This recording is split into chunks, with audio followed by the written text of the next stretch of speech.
नागपूरच्या वतीने आज या पावरटोने आश्रममध्ये चर्चा बैठक सुरू आहे। या चर्चा बैठकीमध्ये स्वयं भगवान बाबा हनुमानजी उपस्थित आहे। बाबांना माझा प्रणाम। तसेच मानव धर्माचे संस्थापक महान त्यागी बाबा जुमदेवजी उपस्थित आहे। बाबांना माझा प्रणाम। तसेच सर्वांच्या लाडक्या मातोश्री वाराणसी आई उपस्थित आहे। आईंना सुद्धा माझा नमस्कार। तसेच आजच्या चर्चा बैठकीचे अध्यक्ष व परमपूज्य परमात्मा एक सेवक मंडळ संचालक श्री माननीय तापेश्वर काकाजी वैद्य हे उपस्थित आहे। यांना सुद्धा माझा नमस्कार। तसेच सूत्रसंचालन सांभाळणारे अक्षयदादा ठोंबरे हे सुद्धा उपस्थित आहे। यांना माझा नमस्कार। माझे पती परमेश्वर उपस्थित आहे। माझा मुलगा उपस्थित आहे। यांना माझा नमस्कार। तसेच मंचकावर उपस्थित असलेले सर्व मान्यवर सर्वांना माझा नमस्कार। तसेच उपस्थित असलेले सर्व सेवक सेविका बाल आणि बालिका सर्वांना माझा नमस्कार। तर पहा, मी सुद्धा दुःखीच होती। मार्गात येण्याआधी माझ्या पतीला व्यसन होते। व्यसन हे फार होते। त्यांना म्हणजे व्यसन असताना घरी आल्यावर अशी भीती वाटायची की घरी आल्याच्या नंतर व्यवस्थित म्हणजे जेवण सुद्धा करून की वादविवाद झाला नाही पाहिजे। मी अनिकाची मुलगी होती। माझ्या आई वडिलांच्या घरी दारूचे व्यसन माझ्या वडिलांना नव्हते, पण माझ्या पतीला असल्यामुळे मला ते काही सूट सहन नव्हते होत। तर मी खूप पूजा वगैरे करायची, तरी मला असं काही वाटलं नाही। लग्नानंतर अवघ्या 11 महिन्यामध्ये त्यांची इच्छा बदलली। भगवंतांनी त्यांना सद्बुद्धी दिली व त्यांनी मला म्हटलं की मला मार्गात जायचे आहे। माझा विश्वास नव्हता की माझे सेवक मार्गाचे करेल। तर म्हणे नाही, मला यायचंच आहे म्हणे। म्हटलं ठीक आहे, आधी तुम्ही घेऊन घ्या, नंतर मी येते। तर म्हणे सर्व मिळून परिवार मिळून मार्गात यावं लागते।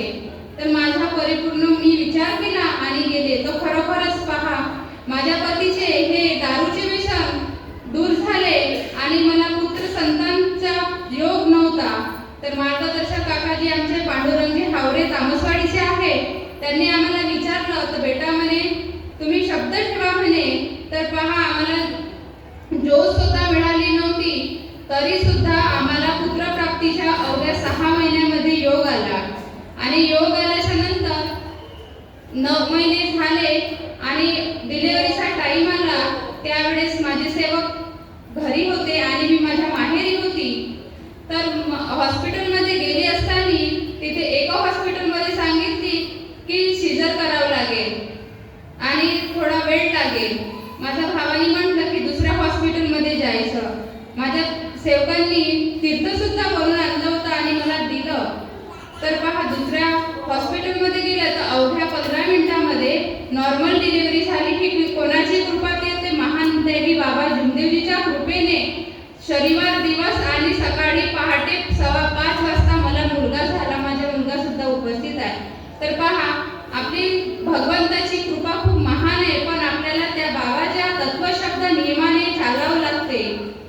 तसेच माझ्या सेवकाला पॉवर हाऊसची ही प्रायव्हेट नोकरी होती व घरच्या परिवारांची इच्छा सहमती नव्हती की आम्हाला त्यांच्या वडिलांची नोकरी मिळावी। अवघ्या 11 महिने आम्ही भगवंतावर शब्द ठेवले की बाबा लढणारे लढू द्या, पण आमचा न्याय करणारे तुम्ही आहे। तर पहा, आम्ही कुटुंबामध्ये कोणाजवळ न जाता आम्हाला योग आला की बाबा तू ड्युटी घे आणि मला पैसे परत दे।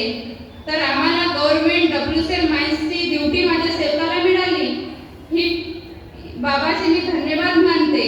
तसेच आम्ही शब्द ठेवला होता की बाबा अंडरग्राऊंड ड्युटी नाही मिळाली पाहिजे, सरफेस ड्युटी मिळाली पाहिजे।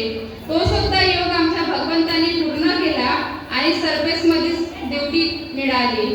तर पहा, आपल्या बाबाच्या सत्वशब्द नियमाने जर वागण्याचा प्रयत्न जरी केला तरी आपल्याला योग मिळतोच। आता 12 वर्षाच्या शुद्धीकरणाच्या त्यागाला होता, त्या त्यागामध्ये आम्ही सुद्धा कार्य केले। कार्यामध्ये असताना माझ्या पोटाला नकुलच झालं होतं। यावेळेस मी उठली आणि पाहते थोडंफार दुखण्यासारखं होत होतं। मला माझ्या समोरच्या बाई म्हणत होत्या, त्या अनेकाच्या आहे की ताई हा नकुला आहे म्हणे आणि याचा त्रास खूप होते म्हणे। तर मी भगवंताला तिथंच तुरंत म्हटलं की बाबा, माझ्या घरी काम